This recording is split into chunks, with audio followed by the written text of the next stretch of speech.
बिस्मिल्लाहिर्रहमानिर्रहीम। जी बच्चे, एक दो टॉपिक रह गए थे, उनको चेक कर लेते हैं। एक था internal energy.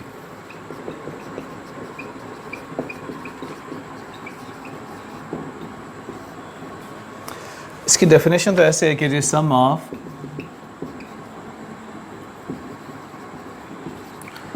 All type of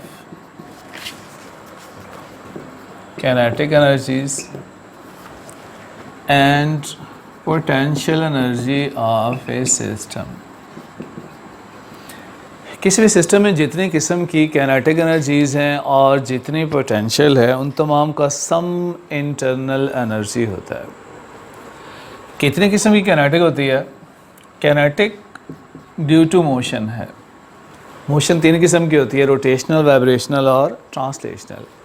So sum of rotational kinetic, sum of translational, sum of vibrational plus potential।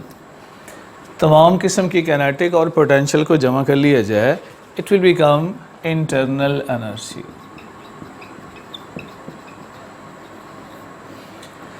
ये internal energy होती है।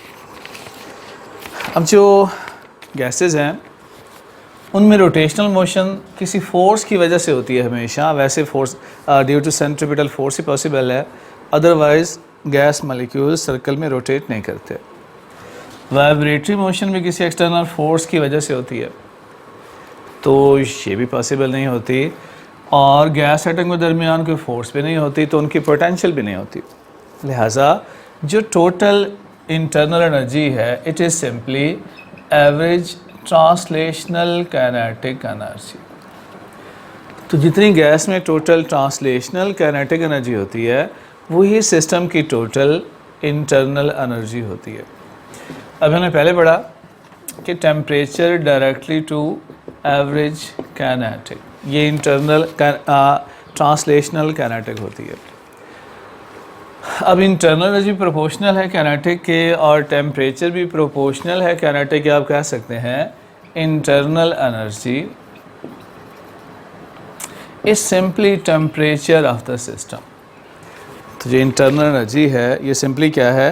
किसी भी सिस्टम का टेम्परेचर होती है।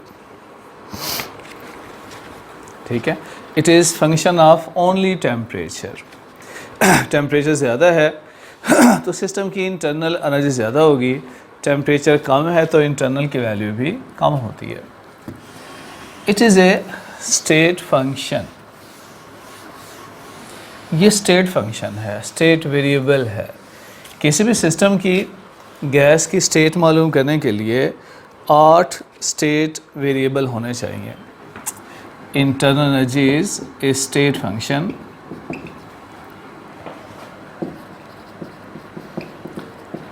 किसी भी सिस्टम को, किसी भी गैस को कंप्लीट डिस्क्राइब करने के लिए कितने वेरिएबल चाहिए? 8। उनमें pressure, volume, temperature, internal energy, entropy, इसके अलावा एंथैल्पी है, गिब्स एनर्जी है और हेल्महोल्ट्ज़ फ्री एनर्जी है।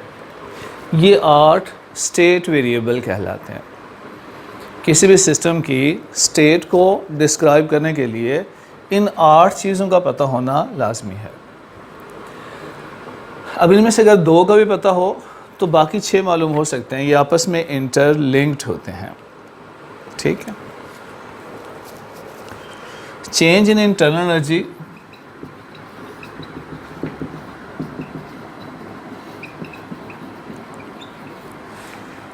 will depend on initial and final state। ये इनिशियल और फाइनल स्टेट पे डिपेंड करती है। And is independent of path.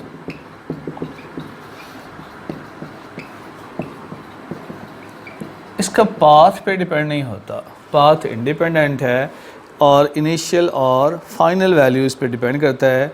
And is function of temperature only.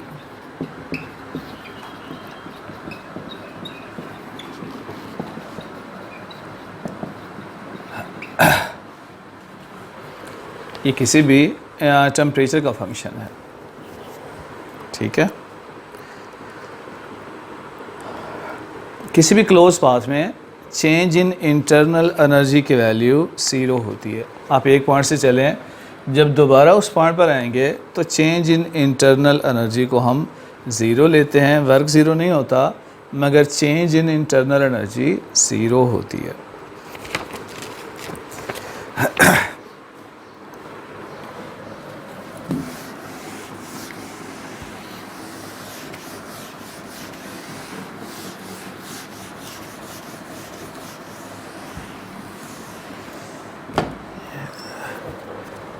आपने फर्स्ट ऑफ थर्मोडायनामिक्स पढ़ा होगा।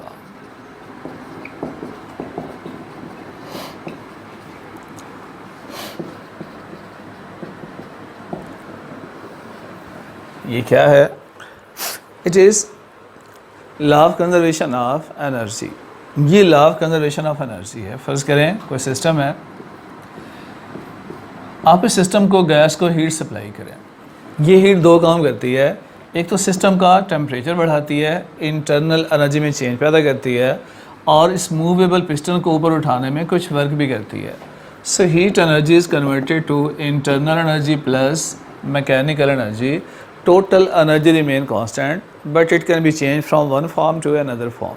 Heat energy is converted to internal energy plus mechanical energy. इसमें एक चीज़ याद रखनी है, when heat will enter the system it is taken positive, when heat will leave the system it is taken negative, when work is done by the system it is taken positive, when work is done on the system it is taken negative. In all expansion, जब भी gas expand करेगी work positive होगा, and in all compression, जब भी piston downward जाएगा हम कहते हैं work is done on the system, then work is taken negative. इस इक्वेशन का इम्पैक्ट हमको 4 प्रोसेस में देखना होता है, ये भी याद कर लें। इन 4 प्रोसेस में आइसोथर्मल प्रोसेस है, एडियाबैटिक,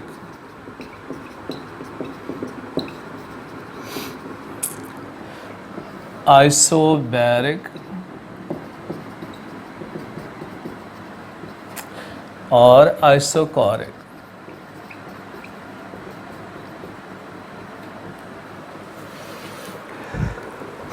राइट। आइसोथर्मल में टेम्परेचर कांस्टेंट रहता है, चेंज इन इंटरनल एनर्जी 0 होती है, और इसकी ग्राफिकल एक्सप्रेशन बॉयल लॉ वाली है, पी वी इज़ कांस्टेंट। अगर ये प्रेशर वॉल्यूम के दरमियान ग्राफ हो, इसकी ग्राफिकल एक्सप्रेशन ऐसे है। जबकि इस केस में नो हीट विल एंटर और लीव द सिस्टम, ठीक है। और इसकी इक्वेशन चेक कर लेते हैं, इसकी ग्राफिकल एक्सप्रेशन भी ऐसे है, इसको हम एडियाबैट ग्राफ कहते हैं। ये आइसोथर्म ग्राफ होता है। जबकि आइसोबैरिक में pressure of system remain constant, और इसमें पीवी डायग्राम में जो ग्राफ बनता है pressure constant, horizontal straight line होती है। आइसोकोरिक में volume of system remain constant, और इसकी जो पीवी डायग्राम है उसमें वॉल्यूम में स्ट्रेट लाइन जाएगा।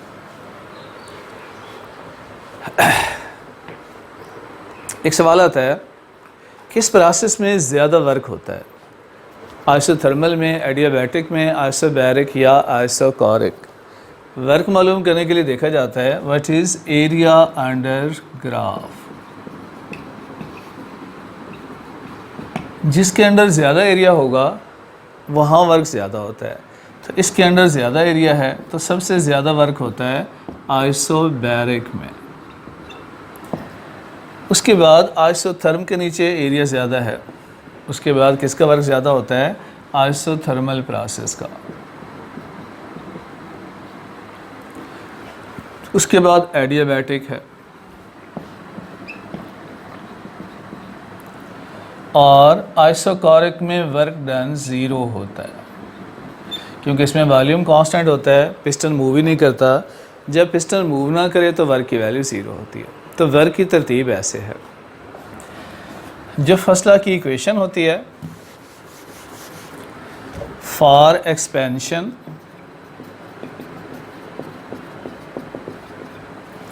एक्सपेंशन में क्योंकि डेल्टा यू ज़ीरो है, Q बराबर डेल्टा W के, Q बराबर है W के, ये आइसोथर्मल एक्सपेंशन की इक्वेशन है। Work positive, Q positive. Temperature को कांस्टेंट रखने के लिए when work is done by the system then heat will enter the system, दोनों पॉजिटिव होते हैं। फॉर कंप्रेशन, कंप्रेशन में when work is done on the system then heat will leave the system, दोनों ही negative होते हैं।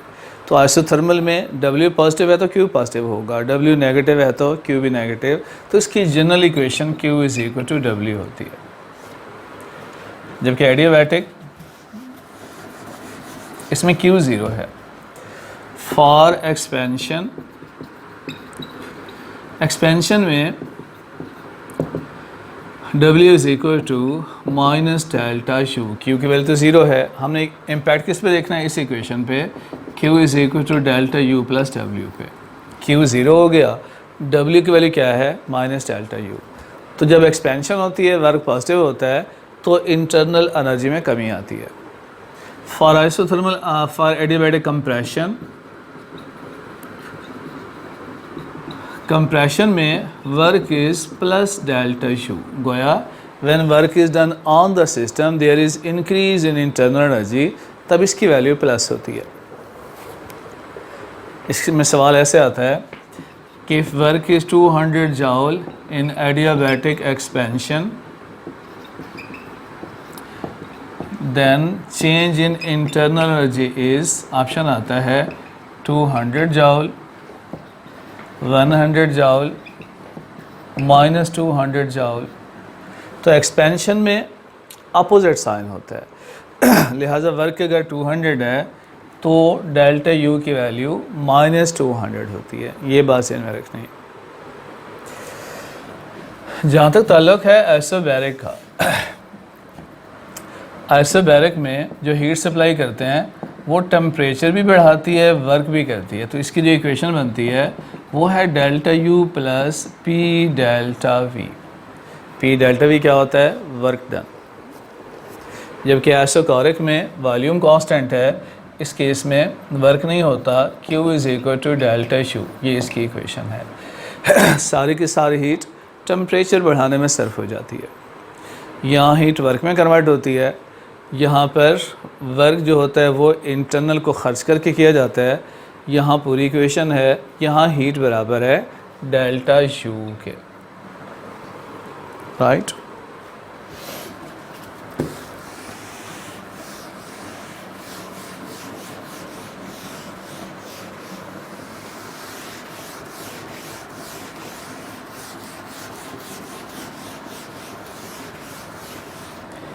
एक है specific heat.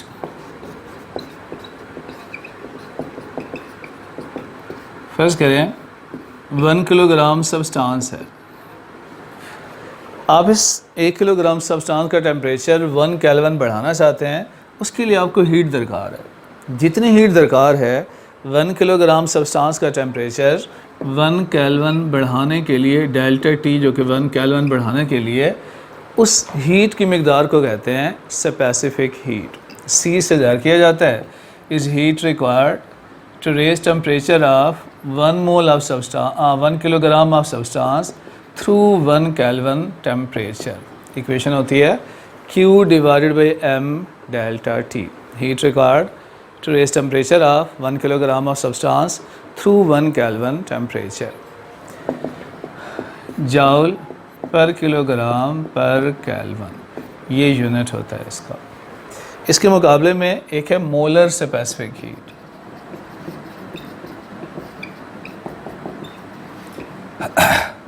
Molar specific heat में let we have 1 mole of substance, 1 mole substance है। इस 1 मोल सब्सटेंस का टेम्परेचर 1 केल्विन बढ़ाने के लिए जितनी हीट दरकार है उस हीट की मिकदार को मोलर स्पेसिफिक हीट कहते हैं।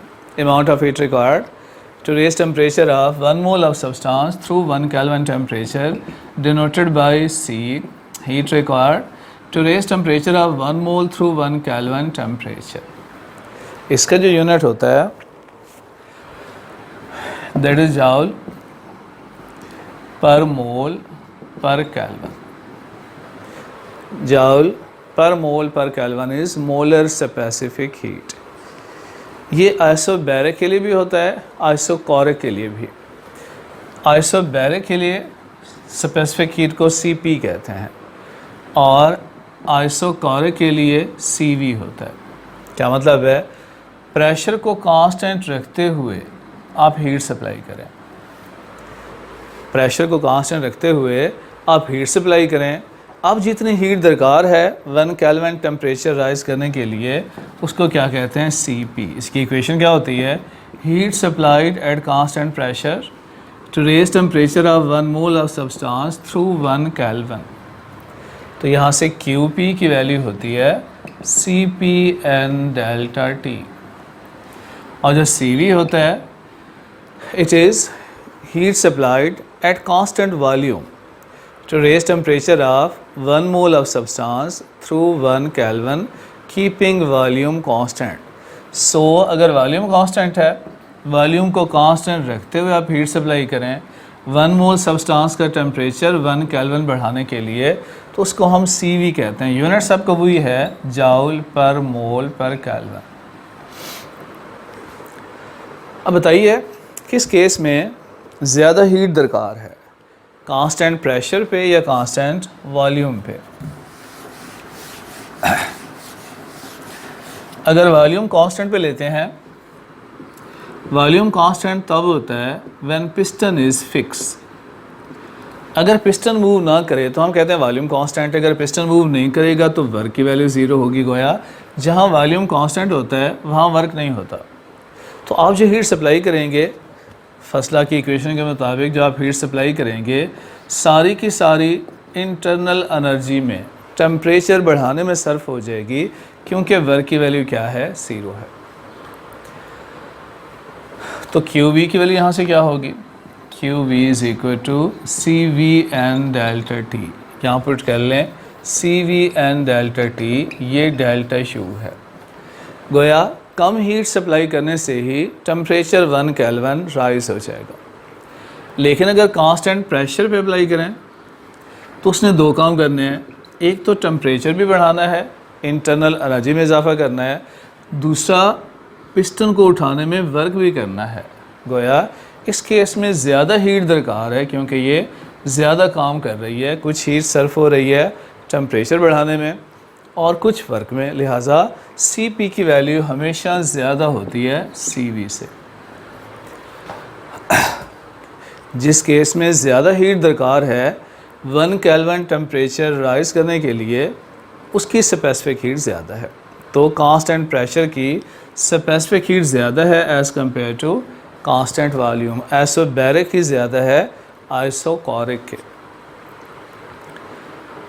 ठीक है, इन दोनों का डिफरेंस देखते हैं किसके बराबर आता है।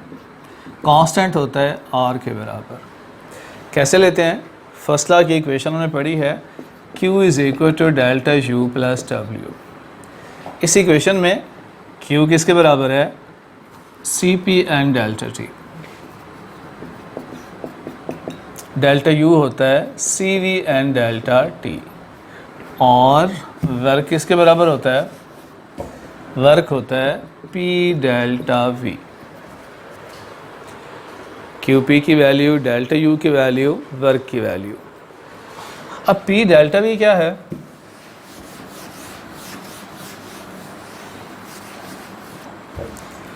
PV is equal to nRT।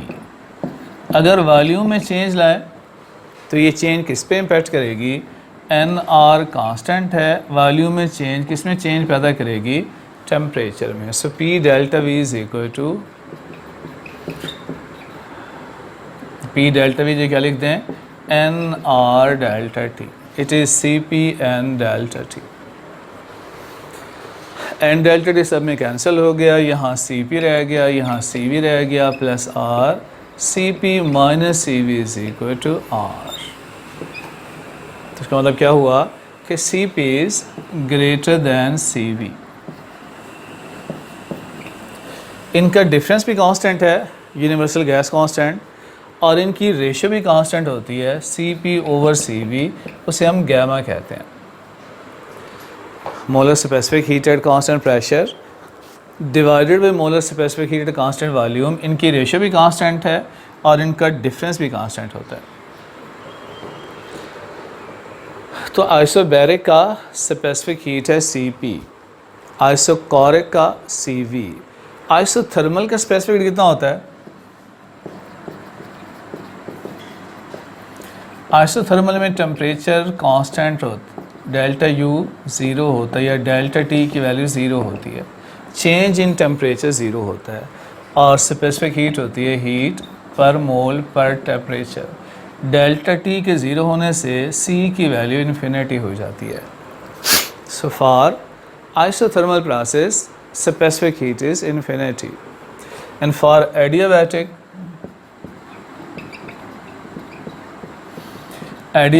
में Q/N delta T है। adiabatic क्या होता है इमेज? नो हीट विल एंटर और लीव द सिस्टम, Q की वैल्यू 0 होती है तो C की वैल्यू 0 बन गई। तो adiabatic का स्पेसिफिक हीट 0 होता है, आइसोथर्मल का इन्फिनिटी होता है।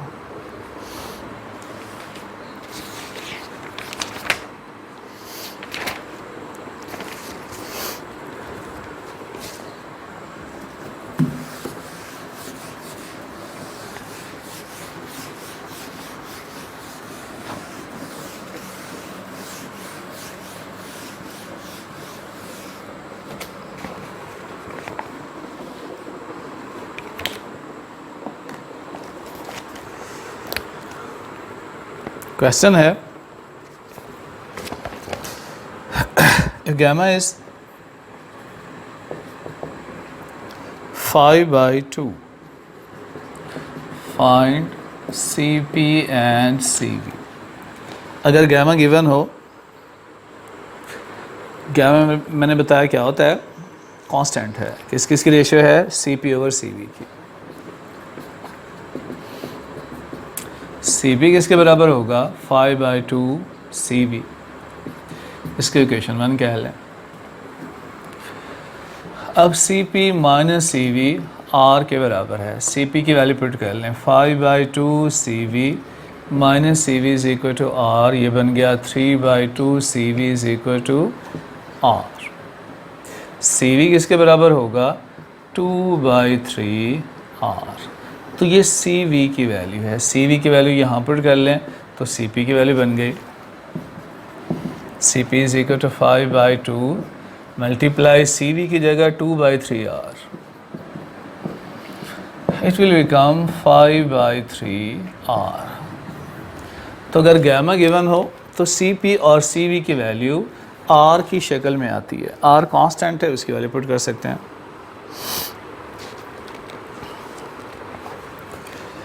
गैमा Cp/Cv की रेशियो है, इसकी वैल्यू कितनी होती है, इसकी वैल्यू 1.67 फॉर मोनोएटॉमिक गैस, और इस गैमा की वैल्यू 1.40 होती है फॉर डायटॉमिक, और इसकी वैल्यू 1.29 होती है फॉर पॉलीएटॉमिक गैस। ठीक है,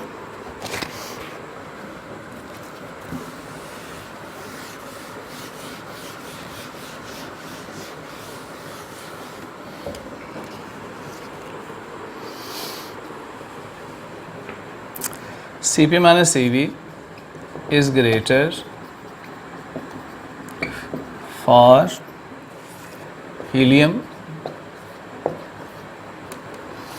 carbon dioxide या methane, ammonia,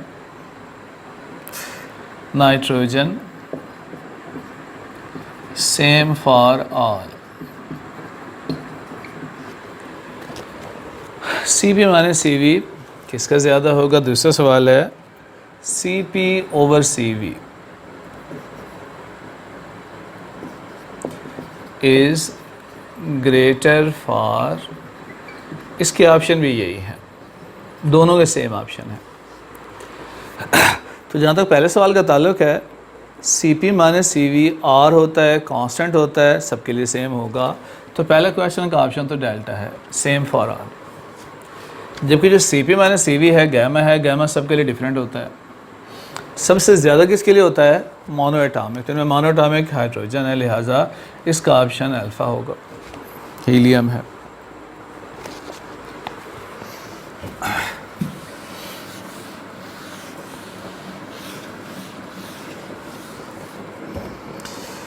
If CV is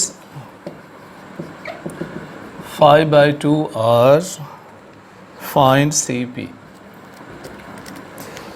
अगर CV की वैल्यू 5/2R है तो CP बताइए क्या होगा। तो सिंपल है, CP minus CV is equal to R है। CV की जगह 5/2R पुट कर लें, इसको उधर ले जाएं, तो CP होगा R plus 5/2R, it is 7/2R।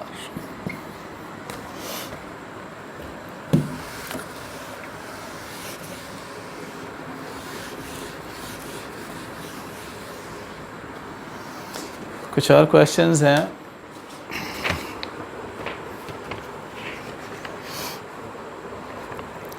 Ratio of mean kinetic energy of chlorine and oxygen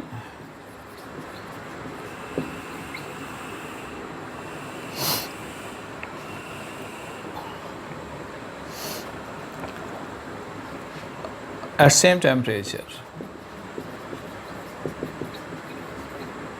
is, option है 16, 35, 35, 16, 35 square 16, 1:1।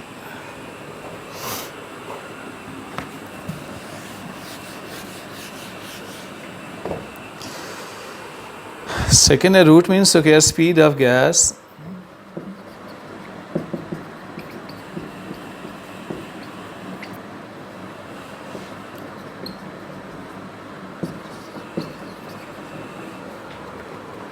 root mean square speed of gas keeping temperature constant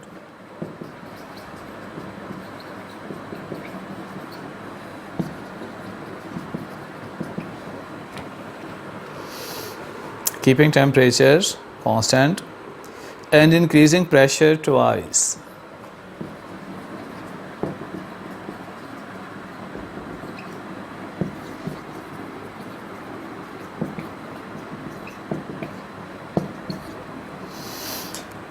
V/2 V under root 2V and 2V। इसमें क्या है? Ratio of kinetic, temperature directly to kinetic होता है। अब इसमें किसी gas का ताल्लुक नहीं है, कोई भी गैस है अगर सेम टेम्परेचर पर है तो उनकी काइनेटिक की रेशियो सेम होती है। It only depend on temperature. For same temperature they have same kinetic energy. अब RMS पूछा है, अगर प्रेशर को डबल कर दिया जाए, प्रेशर होता है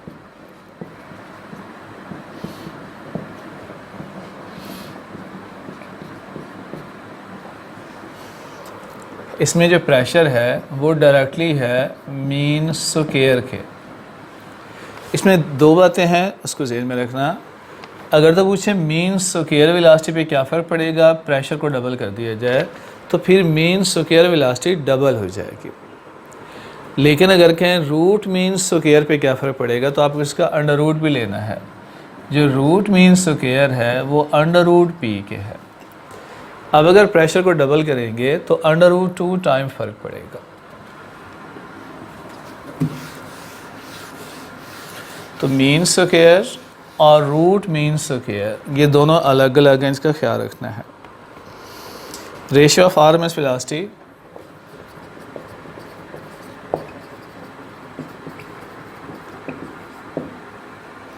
of oxygen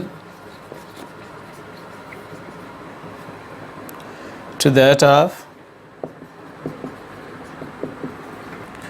hydrogen,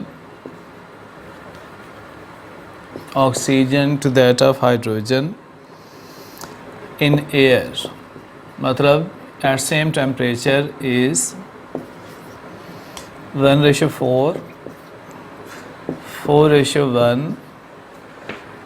√4:1 and 1/4। अब ऑक्सीजन और हाइड्रोजन टेम्परेचर 2/3 के हाफ mv² होता है। यहाँ से जो v² की वैल्यू आती है 3kT/m है, और जो मेन वेलोसिटी आएगी √3kT/m। अब ये मास के इन्वर्सली होती है।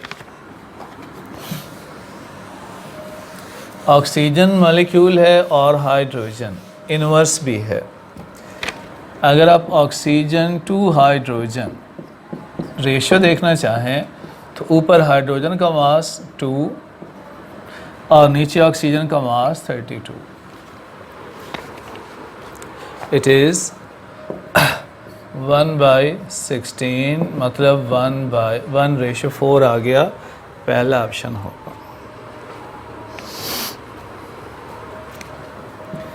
A sealed container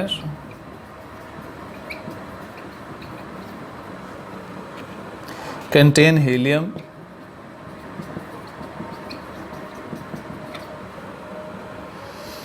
at 300 Kelvin. It is heated